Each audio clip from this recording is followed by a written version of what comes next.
dan menghembuskan nafas yang menghidupkan ke dalam lubang hidungnya. Dan manusia itu menjadi jiwa yang hidup.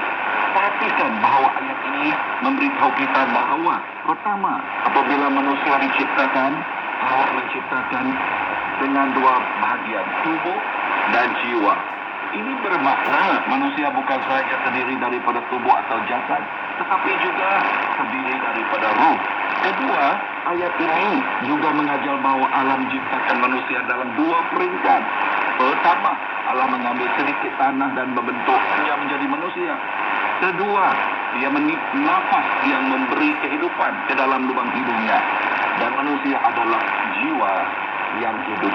Dari ayat ini, kita belajar bahwa Allah menciptakan manusia dari tanah menurut saintis. Tanah terdiri daripada kira-kira 20 unsur kimia.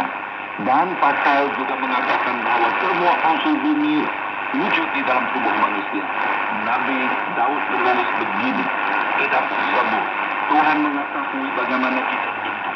Dalam tubuh manusia terdapat kira-kira 70 triliun bahagian yang dipanggil sel. Semuanya disusun dan dipasang dengan sempurna. Tubuh manusia adalah satu keajaiban. Tubuh kita Allah letakkan semua organnya dan hanya satu yang boleh melakukan begitu itu, yaitu anak. Nabi Daud menulis pujian kepada Tuhan dan berkata, Tuhan, aku memuji Engkau kerana aku telah diciptakan dengan ajaib dan menakjubkan betapa hebatnya kerja-Mu.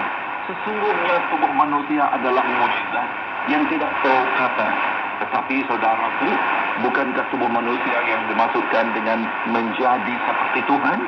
Ini mustahil kerana Tuhan adalah roh.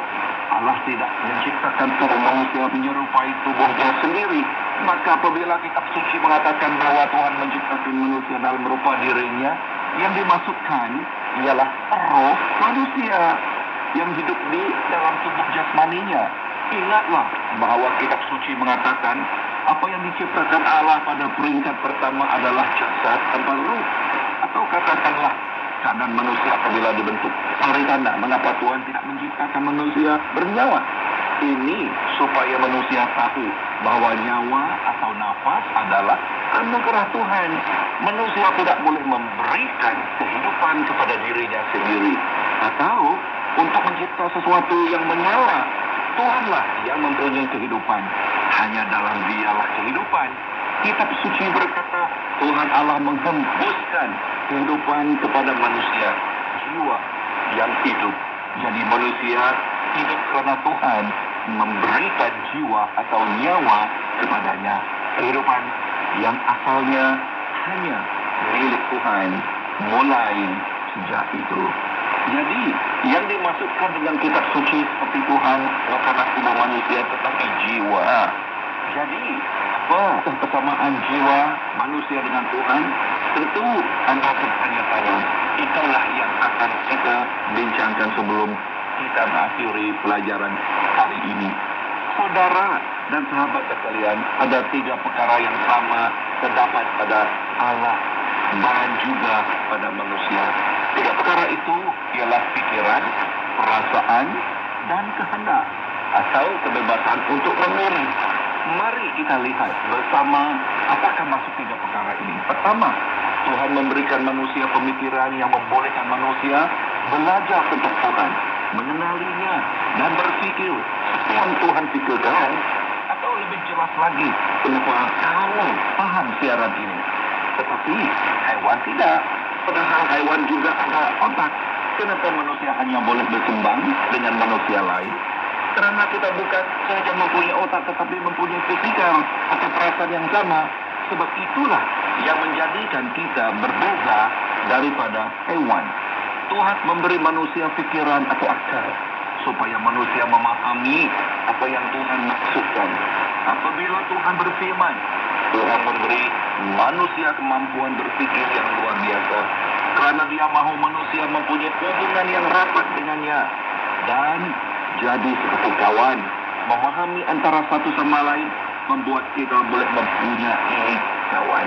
Tetapi itu tidak bermakna manusia berilmu dan bijaksana Tuhan. Tidak. pengetahuan dan kebijaksanaan Tuhan jauh melebihi mana-mana manusia. Tetapi apa yang perlu kita pahami ialah Tuhan memberi manusia jiwa yang membolehkan dia menikmati hubungan dengan Tuhan yang hidup. Ini yang terjadi kepada Nabi Ibrahim. Nabi digelar sebagai sahabat Allah kerana dia menikmati hubungan yang rapat dengan Allah seperti dua sahabat. Dan saudaraku, sebenarnya bukan Nabi Ibrahim saja yang mendapat peluang sebegitu. Peluang itu menjadi sahabat Allah. Tetapi kita semua, Allah mahu kita juga boleh menjadi sahabatnya. Kerana dialah meletak jiwa penuh perhatian dalam diri kita. Dia tidak mahu kita menjadi seperti hewan yang tidak paham, berfikir tentang Tuhan. Binatang mempunyai mulut tetapi tidak dapat bersyukur kepada Allah atas segala kebaikannya. Binatang mempunyai telinga, mata tetapi tidak dapat mendengar dan membaca firman Tuhan. Jadi saudara yang sedang mendengar siaran ini, manusia yang diciptakan Allah serupa dengannya boleh mengenal Allah, berfikir, mendengar firman-Nya dan bercakap dengannya. Anda boleh menjadi sahabat Tuhan jika Anda percaya dan menerima jalan perdamaian yang benar yang telah ditentukan oleh Tuhan sendiri. Kami akan menerangkan jalan perdamaian ini pada masa hadapan.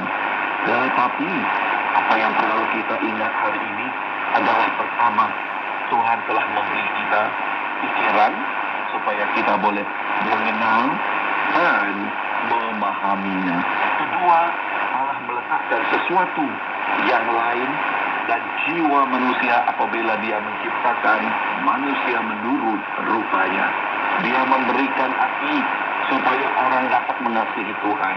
Hati yang kita perkatakan ini bukanlah hati yang berada di badan fisikal, tetapi hati sesuatu yang membuat kita mempunyai perasaan dalam jiwa, emosi, dan motivasi. Hati yang kita bicarakan adalah kecenderungan Anda. Itulah yang Allah letakkan dalam jiwa, hati, dan perasaan manusia. Agar manusia dapat merasakan apa yang Allah rasakan. Allah boleh sayang, boleh benci, boleh rasa gembira dan sedih. Boleh juga rasa kasihan. Sebab itu Allah meletakkan perasaan dalam jiwa manusia. Supaya manusia suka apa yang Allah suka dan benci apa yang Allah benci. Tuhan mahu manusia mengasihi dia dengan sepenuh hati. Inilah sebab mengapa Tuhan menciptakan manusia seperti dirinya dan memberikan perasaan kepada manusia. Ketiga, perasaan antara Tuhan dan manusia ialah kebebasan untuk memilih.